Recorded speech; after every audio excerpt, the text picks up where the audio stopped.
This is the Scorecard, where you score the latest sports news and in-depth views. I'm Anton Roxas. On the Scorecard tonight, the Bucks take down the Thunder in the NBA Cup victory. Giannis and Lillard set the stage for a legendary season. And now, Eastridge shakes up Fil-Am Invitational. Could this be the end of Manila Southwoods' dominance? 13-year-old Vito Tinio shocks the world, clinches fourth at WGP #1 Waterjet World Cup 2024. NBA's All-Star Game transforms into the ultimate tournament showdown. Yankees make major moves. Cody, Bellinger, and Max Fried join the Bronx Bombers. And we have Erika Christensen up close with Philippine football's young guns, Bjorn Christensen and Sandro Reyes.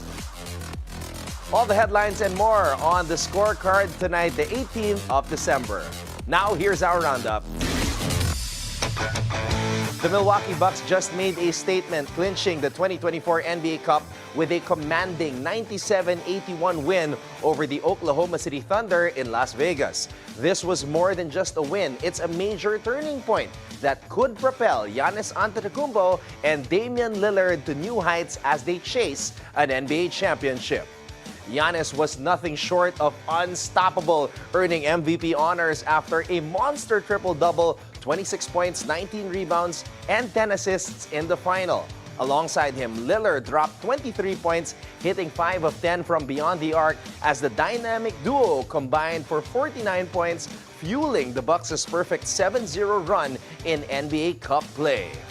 But this victory is about more than just the trophy. It's about what comes next.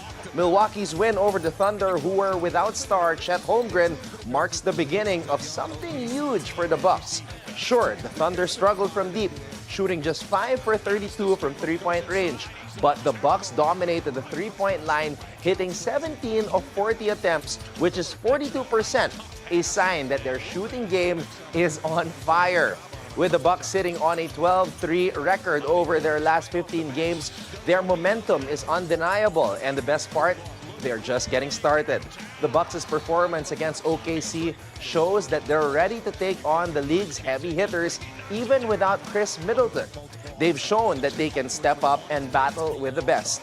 And with Lillard fitting perfectly into their offensive system and Giannis having arguably his best season yet, it's clear that the Bucks are firing on all cylinders. This NBA Cup is a launching pad for the season ahead. With their shooting game, top-tier talent, and renewed energy, the Bucks are looking like one of the scariest teams in the league. But will their momentum continue? Only time will tell. But if Tuesday night's performance is any indication, Milwaukee is just getting started. So watch out, NBA. The Bucks are coming for the crown, and this cup win might just be the first step towards something legendary. Now, the NBA has just unleashed a game-changer for this season's All-Star Weekend, promising an electrifying experience like never before. Now, forget the old-school format. This year, it's a high-octane, 4-game, 3-team, or 4-team, 3-game, one-night tournament set to light up February 16 at the Golden State Warriors' home court. The league is turning up the intensity by replacing the traditional All-Star game with an adrenaline-packed tournament. We have 3 squads of 8 All-Stars battling it out alongside the Rising Stars Challenge winners, proudly carrying the name team Candace in honor of WNBA icon Candace Parker. Each game will be a sprint of 40 points, ensuring non-stop edge-of-your-seat action. The Rising Stars Challenge will kick off the festivities on February 14, leading into All-Star Friday and setting the stage for the epic finale. NBA Commissioner Adam Silver explained the shakeup as a way to bring a fresh, competitive edge to the event. After last year's record-smashing defense-light 397-point shootout, the revamped format aims to bring the heat and excitement that fans have been waiting for.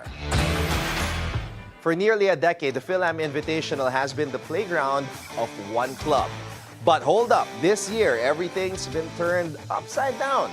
Eastridge, the fresh faces of the tournament, just gave Manila Southwoods a serious wake-up call, denying their historic 10-peat in the Phil Championship Division. Manila Southwoods brought their A-game, fielding top-tier squads in both the Phil and AM championships. But let's be real, their lack of Fil-Am experience made a big difference in their results last week. Meanwhile, Januarius Private Equity and Batangas Baracos didn't just show up. They showed flashes of brilliance, proving they're not far from being the top dogs. But here's the real shocker, Eastridge. This squad of young phenoms, averaging just 13 years old, surged past expectations and landed a podium finish in a division right below the big league. The future is looking super bright for these young rising stars. And the new year marks the 75th edition of the Januarius Fil-Am Invitational. And if this year's showdown is any indication, we're in for even more intense battles. The game has officially changed. So stay tuned, this rivalry is only heating up. Hold on to your life vests because 13-year-old Filipino athlete Vito Tinio just made history at the Waterjet World Grand Prix #1 Waterjet World Cup 2024. This young speedster absolutely owned the waters in Pattaya, Thailand, finishing with an incredible 4th place in the junior 13 to 15 category, beating out fierce competitors from all over the world. Now, representing the Philippines, Vito was the youngest rider in the country's delegation for this year's King's Cup. And he didn't just show up, he showed them who is the future of the sport. Starting from 17 riders, Vito pushed through to secure a spot in the top 10 before ultimately landing in the top 4. What started as a hobby when his family was hanging out on the beach has now propelled Tinio into the international spotlight. It's clear that this is just the start of his waterjet domination. Big news, Yankees fans. The Bronx Bombers have just made a doubleheader of power moves. First up, the Yankees snagged Cody Bellinger from the Chicago Cubs in a blockbuster trade. The Cubs are sending over Bellinger, the 2019 NL MVP and World Series champ, in exchange for right-hander Cody Poteet, plus $5 million to sweeten the deal. Bellinger, 29, brings serious talent with a career .259 homer average and 126 homers and 597 RBI, all while securing a hefty $27.5 million for 2025. Even better, he crushed 18 homers and 78 RBIs last season despite battling injuries, and he's set to light up the Yankees' lineup. But that's not all. The Yankees also just locked down Max Fried, the two-time All-Star lefty from the Atlanta Braves, on a historic $218 million contract. That's the largest guaranteed money ever for a left-handed pitcher. Fried brings a stellar resume, a World Series title, 3 Gold Gloves, and double-digit wins in 3 of the last 4 seasons. These moves are setting the stage for an explosive season, so stay tuned because big things are coming to the Bronx. And here's your daily dose of sports lingo. Catching air in waterjet sports is the ultimate thrill ride. It's when a rider hits a wave or a ramp just right, launching their jet ski into the air for a split second of pure adrenaline. This gravity-defying move showcases incredible skill and control, making it a crowd favorite in freestyle events. With the wind in their face and the crowd cheering, riders who catch air turn their rides into gravity-defying stunts that steal the show.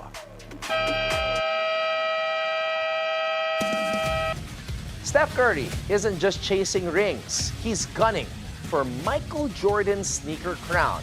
With his Curry brand in partnership with Under Armour, the NBA sharpshooter is setting the stage for a high-stakes, decade-long showdown with the legendary Jordan brand, currently valued at a staggering $6.5 billion.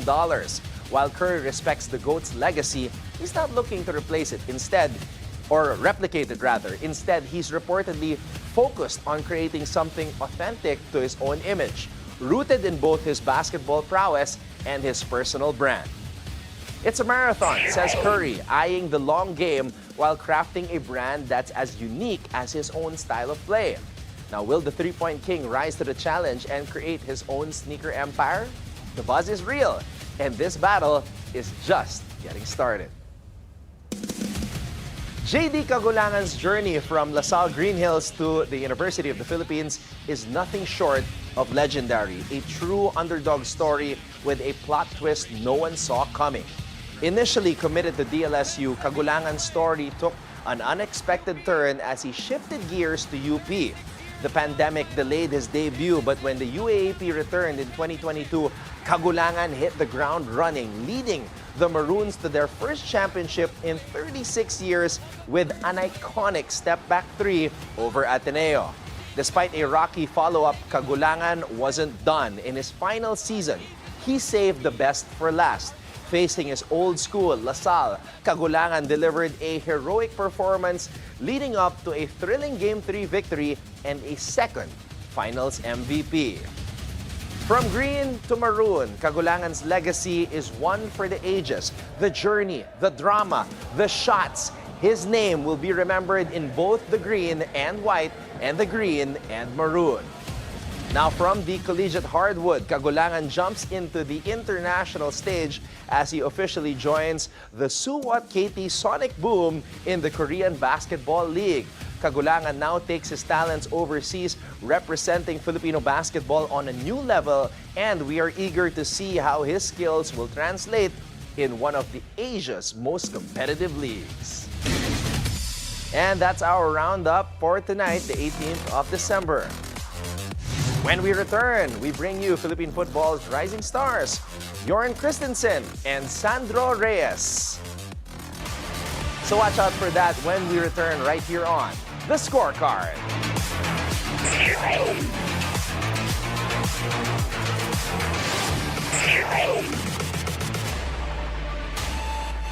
They are two of Philippine football's young guns, Bjorn Christensen and Sandro Reyes. Time to get to know these two rising stars on the pitch with Scorecard correspondent Erika Christensen.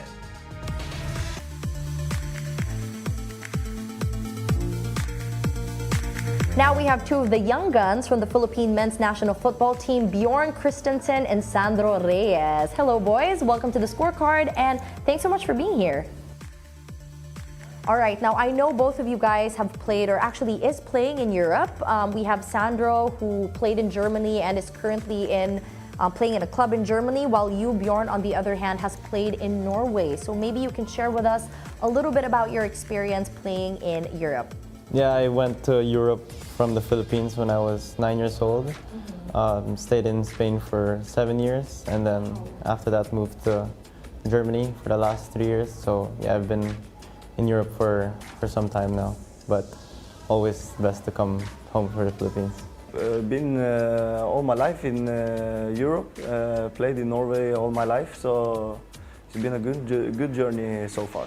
Okay, now I want to ask you guys about the inspiration of your jersey numbers. Sandro, I know you're currently playing the number 6, and Bjorn, you are number 10. Did you guys just randomly think of those numbers, or was there an inspiration behind it, a story behind it? Yeah, number 6, I think was always my first jersey when I was playing in the Philippines for my school, grade school, Southridge, ever since I was 4 or 5 years old. So whenever I have the opportunity, I like to wear number 6. Is that your lucky number? I wouldn't say lucky, but just Okay. preferred number.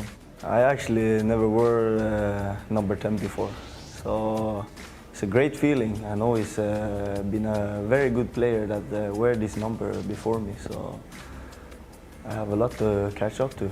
But I think at this point you are very much doing well. But as I've mentioned earlier, because I know that a lot of your teammates, well, including you guys, I suppose, you guys flew from different parts of the world, right? So you guys don't really get to train physically together. But how do you guys still, as a team, develop that team chemistry that we see so seamlessly on the field? It's the vibes. The vibe. Okay, how is it like on a day where you guys don't have a game, how do you guys hang out together to develop that? We just, I guess, sit around and be boys, just can talk for hours and make jokes and laugh.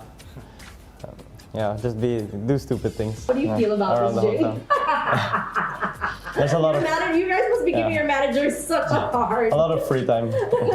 Gin only know 20% of I don't what we are know, doing. trust me. Nah, it's funny. It's a good group, a lot of characters, so it's always something to do, you know. Yeah, for sure. Okay, so obviously, I think everybody already knows that you two were the players who scored the past 2 games, right? So, can you guys walk us through your exact thoughts when that ball went in? Maybe you can start, Sandro. What were you feeling that time? What were your thoughts? Yeah, I think we both were in similar scenarios when we scored our goal. We were chasing the game in both games when we scored our goal. And I think for me, it was more relief that we scored that first goal because that's the hardest goal to score when you're losing 1-0. But automatically, the next thought after those first few seconds is to go back to our own field and try to score the second goal because we really needed to win those games. But unfortunately, had to settle for the draw in both games. It was a very poor penalty. The keeper nearly got it, so it was a good feeling when I saw it hit the back of the net. But in front of the fans, no, it's good. Yeah, in front of the fans. Well, a lot of the people on the internet are saying that this is actually the best national team that the Philippines has sent on an international tournament thus far. So what are your thoughts on this? How are you guys feeling? I agree, actually. We are a good squad. Some of them have been together a lot of camps. Some of them is new. And as me, I'm new here, but I feel I've been welcomed very good. I think the group here, we have a very big potential, but the key is not working yet. You know, it's still locked. So sooner or later, I hope that the doors will open and we will boom. Whatever that means. Yeah. What about you, Sandro? Yes, as Bjorn said, I think we have the potential, but I think we're still yet to fully prove, and we have to prove it at the end of the day. Potential is nothing. We don't reach it. Yeah. So, yeah, we have that pressure to try and reach our potential. And speaking of pressure, actually, I wanted to dive deeper into that because I wanted to, obviously, aside from the fact that netizens are saying that you guys are probably the best team that the Philippines has ever sent internationally. But on the flip side, netizens are also, obviously criticisms will always be there. And, they're saying a lot of different opinions about how you guys play as well and how you guys should be playing. But so obviously there's pressure involved. But how are you guys handling that pressure from the Filipinos? First of all, I don't watch the comments of Good idea. any of this. So yeah, you should not be affected by this. This is our job, and we try our best, but sometimes it doesn't work. I also don't look at these comments, but I guess there is the pressure always of putting on the national jersey and having to win games. But I think the team is very strong mentally, and we showed it in the first 2 games where we're trailing and we had in tough conditions had to come back in both games. So I think it shows our resilience as a team as well. And my last question for you guys is, what does the Philippine team have that you think the other teams don't? I think based on watching all of the other games, I would say, I heard Freddie say in his interview, the creativity, I guess, and just watching the other games and our games, it just looks a little bit more fun to watch our games. We take chances, we take risks, especially in the last areas. I think if we score more goals, then we'll be even more entertaining to watch. Yeah, we are a young group, have some experienced players. I think that is good for young players also, so we can learn from them. We have Garrett that play in the Bundesliga, a lot of experience. So I think we all young players should look up to him and all the other guys. They've been through the game a lot of years, and yeah. it's a young, fresh blood that's coming in now. So it's important for the nation and important for the team. All right, that's it. Thank you so much, guys. Here's to wishing the men's Philippine football team all the best moving forward. Now, when the scorecard returns, we'll have a look into the upcoming PBA matchups so you can keep your eyes right.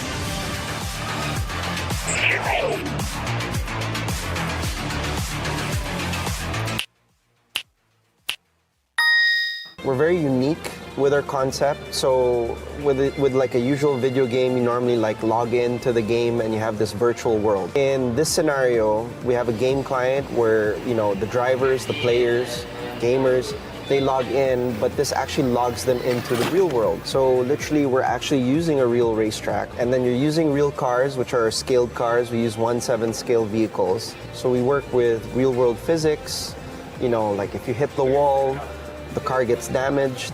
And in a video game, it's so easy to just press restart, Right. and you don't feel those consequences.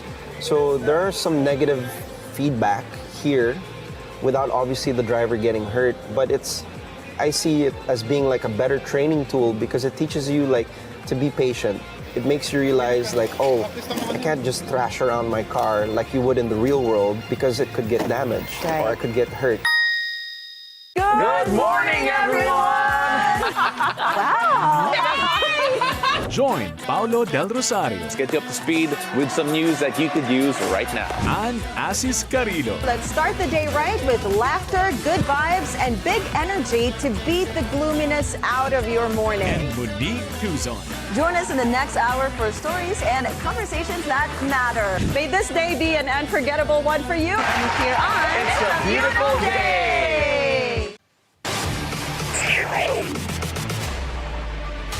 Welcome back to the scorecard. It's time to keep your eyes on the prize. We'll break down the upcoming matchups to deliver key insights that might just give you the edge you need to stay ahead of the game. Tomorrow, December 19, 5 p.m. at the Ninoy Aquino Stadium, get ready for an intense matchup as the Phoenix Fuel Masters face the Converge Fiber Xers in the PBA 49 Commissioner's Cup.